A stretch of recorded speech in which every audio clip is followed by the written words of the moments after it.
दोस्तों, आपका स्वागत है हमारे YouTube चैनल RS क्लासेस में।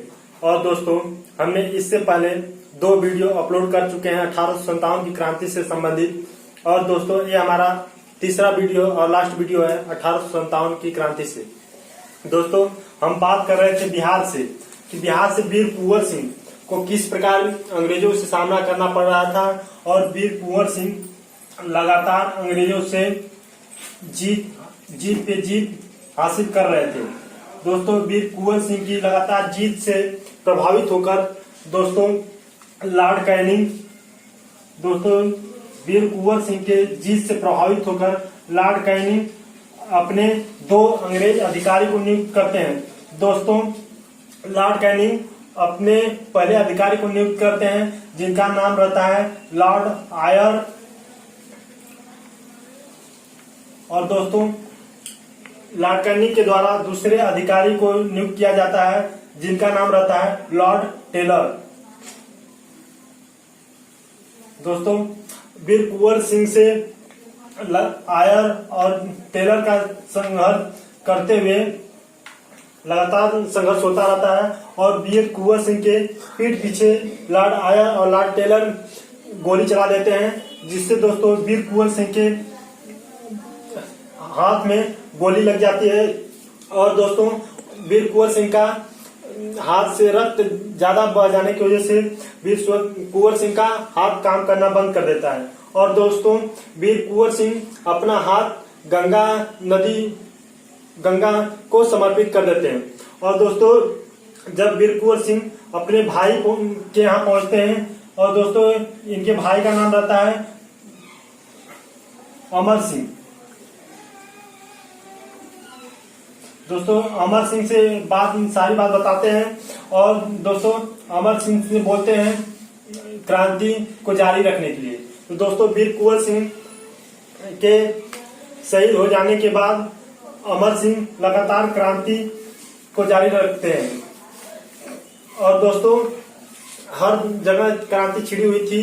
तो दोस्तों, हमारा एक क्षेत्र था फैजाबाद। दोस्तों, फैजाबाद के एक आम नागरिक थे। दोस्तों, फैजाबाद के एक आम नागरिक जिनका नाम दोस्तों अहमदुल्ला था, दोस्तों फैजाबाद के एक आम नागरिक रहते हैं अहमदुल्ला। दोस्तों, अंग्रेज इन्हें अपना दुश्मन मानते थे।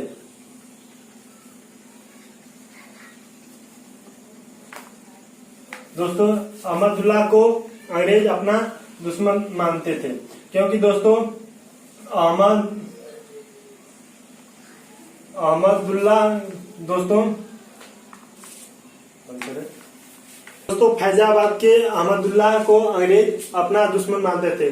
कारण यह था दोस्तों, अहमदुल्ला जहां भी अंग्रेजों को देखते थे तुरंत उनको मौत के घाट उतार दिया करते थे। अंग्रेज काफी अहमदुल्ला से प्रभावित थे, इसलिए ये दोस्तों अहमदुल्ला पर अंग्रेजों ने 50,000 की राशि का घोषणा किया कि जो अहमदुल्ला को पकड़वाएगा उसे 50,000 की राशि दी जाएगी। इसलिए दोस्तों अहमदुल्ला को 50,000 राशि घोषित किए जाने की वजह से, इनाम घोषित किए जाने की वजह से अहमदुल्ला को इनामी क्रांतिकारी भी कहा जाता है। दोस्तों, अब दोस्तों लखनऊ से अगर बात करेंगे, दोस्तों लखनऊ से बहादुर शाह जफर की पत्नी बेगम हजरत महल, दोस्तों लखनऊ से बेगम हजरत महल क्रांति जारी रखी थी। और दोस्तों बेगम हजरत महल की क्रांति को दबाने के लिए कैनिंग के द्वारा एक अंग्रेज अधिकारी को नियुक्त किया जाता है जिसका नाम कैंपबेल रहता है।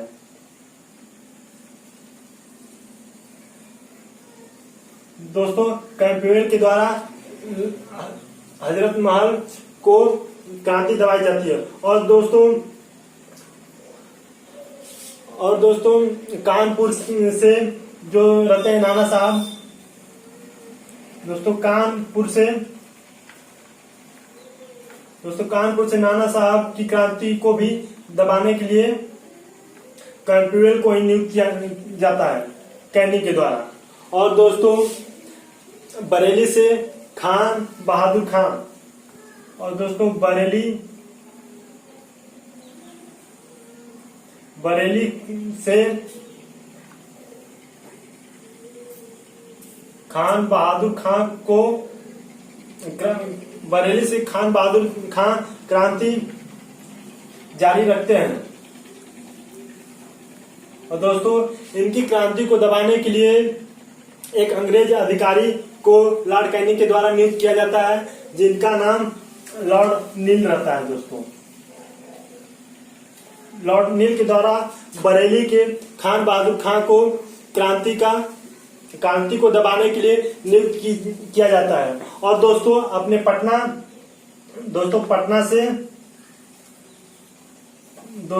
से पीर अली क्रांति को जारी रखते हैं।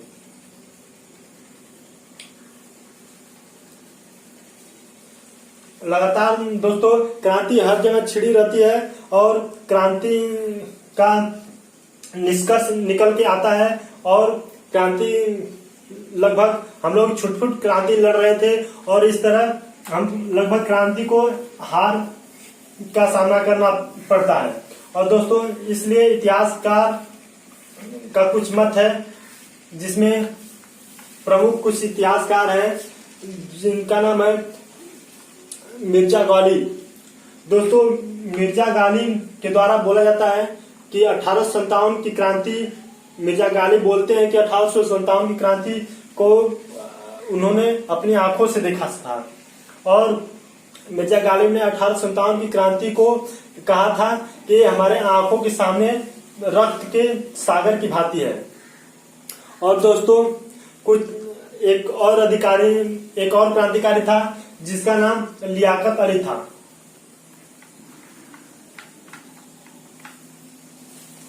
दोस्तों लियाकत अली इलाहाबाद से क्रांति लड़ रहे थे। दोस्तों इलाहाबाद से लगातार क्रांति लड़ रहे थे लियाकत अली। और दोस्तों लियाकत अली को भी अंग्रेजों से हार का सामना करना पड़ता है। और दोस्तों एक दिन के लिए इलाहाबाद आपातकालीन राजधानी लॉर्ड कैनी के द्वारा 1857 में ही आपातकालीन जीत की घोषणा, मतलब आपातकालीन राजधानी इलाहाबाद घोषित किया जाता है लॉर्ड कैनी के द्वारा, वो भी मात्र एक दिन के लिए। दोस्तों लगातार लगभग हम लोग 1857 की क्रांति को पूरी तरह हार चुके थे। जब ये बात पता चलती है दोस्तों, लगभग हम लोग 1857 की क्रांति को पूरी तरह से हार जाते हैं। जब ये बात पता चलती है ब्रिटेन की महारानी को, जब ये बात पता चलती है विक्टोरिया को, तो वो एक अधिनियम लाती हैं जिसका नाम रहता है 1858 भारत सरकार अधिनियम।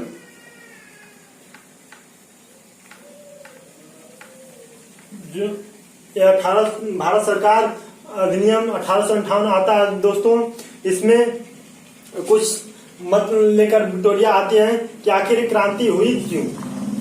जब दोस्तों 1858 क्रांति आई तो कंपनी 1858 की क्रांति में यह बात की गई कि जो ईस्ट इंडिया कंपनी है उसको पूरी तरह समाप्त कर दिया जाए।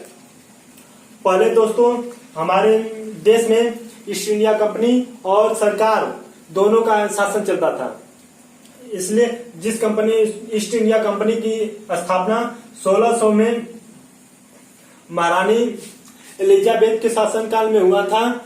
दोस्तों इस ईस्ट इंडिया कंपनी का पतन 1858 में महारानी विक्टोरिया के शासनकाल में पूरी तरह समाप्त कर दिया गया। और दोस्तों इसी अधिनियम में इसी अधिनियम में दोस्तों भारत के गवर्नर जनरल को समाप्त करके भारत का वायसराय बना दिया गया। और दोस्तों भारत के गवर्नर जनरल, अंतिम गवर्नर जनरल लॉर्ड कैनिंग बने। और दोस्तों भारत के प्रथम वायसराय भी लॉर्ड कैनिंग बने। दोस्तों लॉर्ड कैनिंग को वायसराय बना दिया गया तो इनसे बोला गया कि ये इन्होंने बताया कि आखिर क्रांति का कारण क्या था। तो दोस्तों इनसे पूछा गया बताओ क्रांति का कारण क्या था। दोस्तों इन्होंने बताया कि क्रांति का कारण 5 समन्वय एक, जिसमें 3 लाख भारतीय सेना और 60,000 मात्र अंग्रेज थे। दोस्तों इन्होंने बताया कि अधिक सैनिक होने के कारण ये क्रांति हुई। तो दोस्तों इस अनुपात को घटाया जाए, इनका मत था। दोस्तों तो सैनिक का अनुपात घटा के 1:2 कर दिया गया।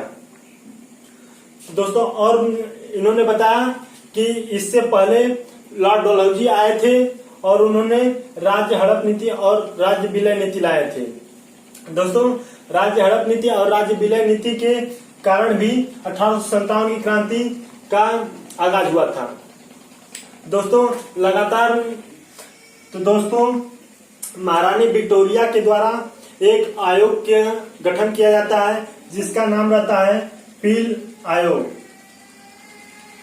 दोस्तों पील आयोग के द्वारा सैनिकों का अनुपात घटा के 1:2 कर दिया जाता है। और दोस्तों सैनिक भारतीय सैनिक भी तोपखानों पर तोप चलाने में सहमत थे। और दोस्तों पील आयोग में यह भी बात की गई कि जो भी तोपखाना रहेगा उस पर भारतीय नहीं रहेंगे, सभी तोपखानों पर अंग्रेजों को नियुक्त कर दिया गया। और दोस्तों महारानी भारत सरकार अधिनियम 1858 में महारानी विक्टोरिया के द्वारा बोला गया कि भारत को यथावस्था में छोड़ दिया जाए और भारत की संपूर्ण सामग्री ब्रिटेन को हुई। और दोस्तों लगभग इस प्रकार दोस्तों 1857 की क्रांति से पहले सबसे अधिक अंग्रेजों का विस्तार लॉर्ड डलहौजी के कारण ही हुआ था, क्योंकि राज्य विलय नीति, राज्य हड़प नीति की वजह से अंग्रेजों का दोस्तों हम 1857 की क्रांति पूरी तरह हार गए। अब दोस्तों हम लोग बात करेंगे कि आखिर 1857 की क्रांति की हार का सामना क्यों करना पड़ा और कुछ 1857 की क्रांति जीते तो आखिर किस प्रकार जीते। तो दोस्तों इसको हम लोग 2 भागों में बांटेंगे, सफलता और विफलता।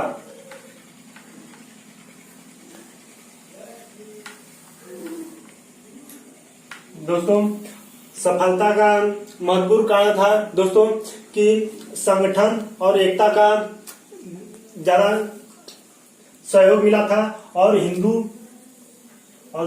दोस्तों हिंदू और मुस्लिम साथ थे।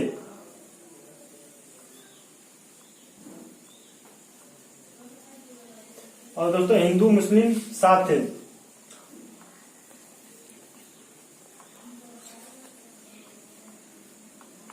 और दोस्तों और सफलता का और भी एक कारण था कि सफलता में निम्न वर्ग के लोग साथ थे। और दोस्तों इस सफलता में गरीब वर्ग, जो गरीब लोग होते हैं वो भी 1857 क्रांति में भाग लिए थे। और दोस्तों जो ग्रामीण जनता होती है, ग्रामीण गांव के लोग, वो भी क्रांति में ज्यादातर भाग लेते हैं। तो ग्रामीण लोग भी 1857 क्रांति में भाग लिए थे। और दोस्तों 1857 क्रांति में अपने गोरखा लोग भी भाग लिए थे।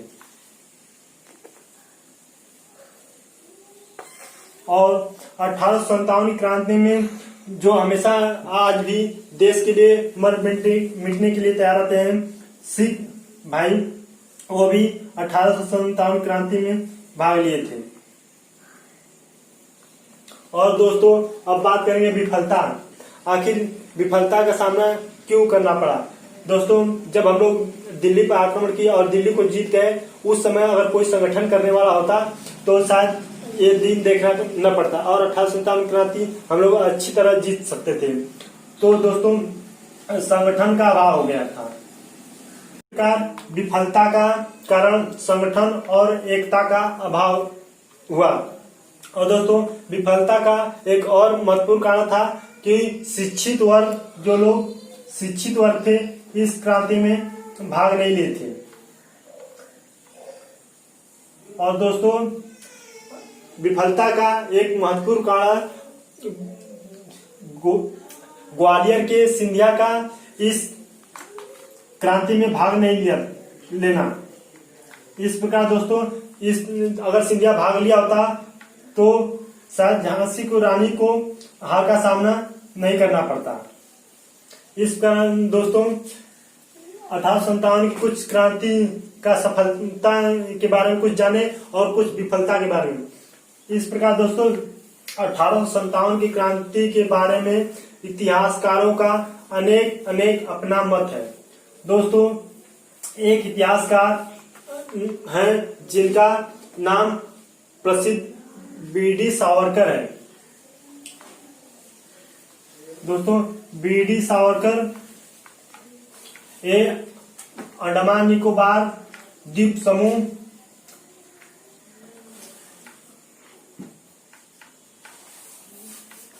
दोस्तों बीडी सावरकर को अंडमान निकोबार द्वीप समूह जेल में बंद किया गया रहता है। और दोस्तों ये 1857 क्रांति को जो सेलुलर जेल रहती है उन्हीं जेल की दीवारों पर ही 1857 की क्रांति को लिख देते हैं। और दोस्तों इस प्रकार यह बीडी सावरकर अपने इस क्रांति को 1857 की क्रांति को प्रथम स्वतंत्रता संग्राम की क्रांति बताते हैं। और दोस्तों एक इतिहासकार आते हैं मजूमदार। दोस्तों एस मजूम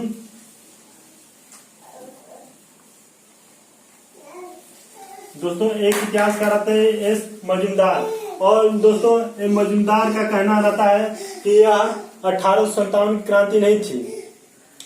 दोस्तों और लाला लाजपत राय के गुरु दोस्तों लाला लाजपत राय के गुरु मैजनी